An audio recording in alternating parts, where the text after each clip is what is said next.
Breaking news Alluri జిల్లాలో దారుణం చోటు చేసుకుంది. చింతపల్లి మండలం మేడూరు గ్రామంలో భార్యాభర్తల మధ్య తగాదా, భర్త ప్రాణాలు బలిగొంది. భార్య సెల్ ఫోన్ సంభాషణ అధిక వాడకం తగ్గించాలని భర్త కోర రాజారావు మందలించడంతో ఇద్దరి మధ్య గొడవ జరిగింది. కోపోద్రిక్తురాలైన భార్య భర్త రాజారావుపై గొడ్డలితో దాడి చేసింది. తీవ్ర గాయాలైన రాజారావు చికిత్స నిమిత్తం విశాఖపట్నం కేజీహెచ్ కు తరలించారు.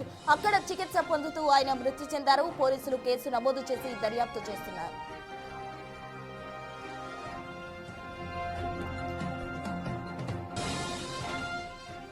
ఇదే అంశానికి సంబంధించి పూర్తి వివరాలు మా ప్రతినిధి రాజు వైజాగ్ నుండి ఫోన్ లైన్ లో అందిస్తారు. రాజు, చెప్పండి, కేవలం ఫోన్ మాట్లాడవద్దు అన్నందుకే భార్య గుడ్డలతో దాడి చేసినట్టు కూడా చెప్తూ ఉన్నారు. అందులో వాస్తవం ఎంత, అసలు ఏం జరిగింది అక్కడ? ఫోన్ సంభాషణలు కుటుంబాల మధ్యన ఏ విధంగా చిచ్చు పెడుతున్నాయని చెప్పడానికి ఇది ఒక నిదర్శనంగా చెప్పొచ్చు. ఈ సంఘటన జరిగింది ఏ మెట్రోపాలిటన్ సిటీలోనో లేకపోతే వెల్ ఎడ్యుకేటెడ్ పర్సన్స్ మధ్య జరిగినటువంటిది కాదు. ఇది చింతపల్లి ఏరియా, అంటే అల్లూరు సీతారామరాజు జిల్లా చింతపల్లి మండలం వేడూరు గ్రామంలో జరిగింది. ఇది ఒక మారుమూల ఏజెన్సీ ప్రాంతం.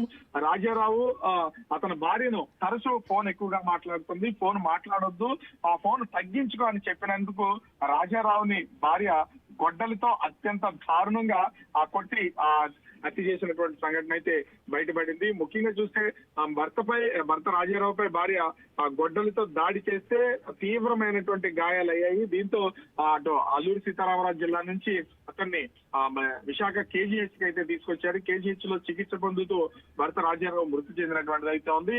ప్రస్తుతం పోలీసులు కేసు నమోదు చేసి కేసును దర్యాప్తు చేస్తున్నారు. అయితే అవతల నుంచి మాట్లాడుతున్నటువంటి వ్యక్తి ఎవరు, ఎంత కాలం నుంచి మాట్లాడుతుందనే కోణంలో కూడా అల్లూరు జిల్లా పోలీసులు అయితే విచారణ చేస్తున్నటువంటిది అయితే ఉంది. భర్త గత కొన్ని రోజులుగా అపరిచిత వ్యక్తులతో ఫోన్ మాట్లాడుతున్నటువంటి విషయాన్ని గమనించాడు. ఎక్కువగా ఫోన్ మాట్లాడొద్దు, ఎందుకు ఎవరితో మాట్లాడుతున్నావు అని ప్రశ్నించినందుకే గొడ్డలతో అతని పైన దాడి చేసింది. ఈ దాడిలో తీవ్రమైనటువంటి రక్తస్రావమైనటువంటి నేపథ్యంలో స్థానికంగా ఉన్నటువంటి నర్సీపట్నం ఆసుపత్రికి అయితే తరలించారు. అక్కడ మెరుగైన చికిత్స కోసం విశాఖ తరలించమని చెప్పినటువంటి నేపథ్యంలో రాజారావును విశాఖకి తీసుకొచ్చారు. చికిత్స చేస్తున్నటువంటి సమయంలో రాజారావు మృతి చెందడంతో ఈ ఘటన బయటపడినటువంటి పరిస్థితి ఉంది. ముఖ్యంగా భార్య భర్తల మధ్యన అపరిచితమైనటువంటి వ్యక్తులు పరిచయాలు, ఈ ఫోన్ సంభాషణలో నిత్యం ఫోన్ లోనే మునిగి తేలున్నటువంటి నేపథ్యంలోనే ఈ హత్య అనేది జరిగినటువంటి పరిస్థితి ఉంది. ప్రస్తుతం రాజారావు కుటుంబ సభ్యులందరూ కూడా ఒక్కొక్కరిగా విశాఖ కేజీహెచ్ మీద చేరుకుంటున్నారు. ప్రస్తుతం ఆమెను పోలీసులు అదుపులో తీసుకున్నట్లుగా తెలుస్తుంది. కానీ సెల్ ఫోన్ మాట్లాడొద్దన్నందుకే భార్య రాజారావుని ఇంత దారుణంగా హత్య చేసినటువంటి ఘటనతో ఆ గిరిజనలో కూడా ఒక భయాందోళనకు గురైనటువంటి పరిస్థితి ఉంది. ఎందుకు ఇంతలా హత్య చేయాల్సినటువంటి పరిస్థితి ఉంది, అది కూడా గొడ్డలతో దాడి చేయాల్సినటువంటి పరిస్థితి ఉందని కుటుంబ సభ్యులు కూడా ఆవేదన వ్యక్తం చేస్తున్నటువంటి పరిస్థితి కనిపిస్తుంది. Right, thank you Raju.